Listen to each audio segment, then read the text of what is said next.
What do I remember? Using a condom every time? Yeah, I remember. I don't ignore it. Using a condom every time during sex is really important. Wow, Ria is smart. Life will be safe for sure when condom is used always. Don't ignore, remember once more.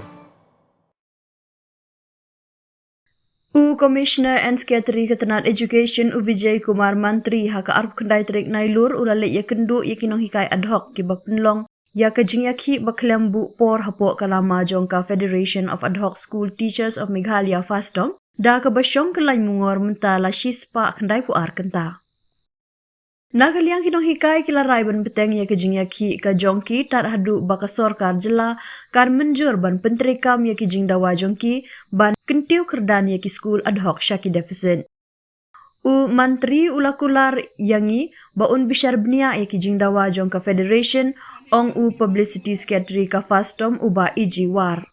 Ya ka raiwan beteng ka jingiakhih la syim hadin baka kendhun ka Federation kala penpau ka jing bom ngauhun halor ka jingyalang badang syen ban menteri ketenat puli putih uba la kemen rembui ubala penpau baka sorkar kan sasyong bishar bniah ka jingdawa kentup ki jing ai jingmut ki bayade bat ka jing terwa ban penbai renti ka jingbu kerdan jong ki school hapok ka jela syua ban syim ka rai.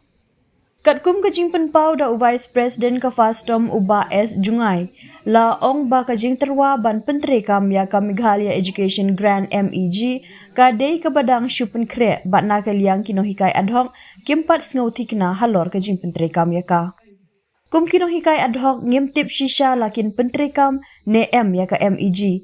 Kumta ngi yang scam halor ki jingdawa ki jongi kataban kentiu kerdan ki school ad hoc syaki deficit lani ka deficit pattern ulaong. Nakaliang kinonghikai ba pynlong jingiakhih kila penpau ka jingbitar halor ka jingbom ai jubab nakaliang ka sorkar wat hadien ba kila pa ka shiti penkenmau hadu hendriu sin sya ka office menteri rangba ka jela. Ngin beteng ka jingiakhih ka jongi tat hadu ba menteri rangba jubab halor ki jingdawa ki jongi ulaong. Dude, Priya and Reha both want to meet me today. I just met Shreya yesterday. What should I do? First, go and get yourself tested for HIV. HIV test? You have multiple casual relationships and unsafe sexual practices.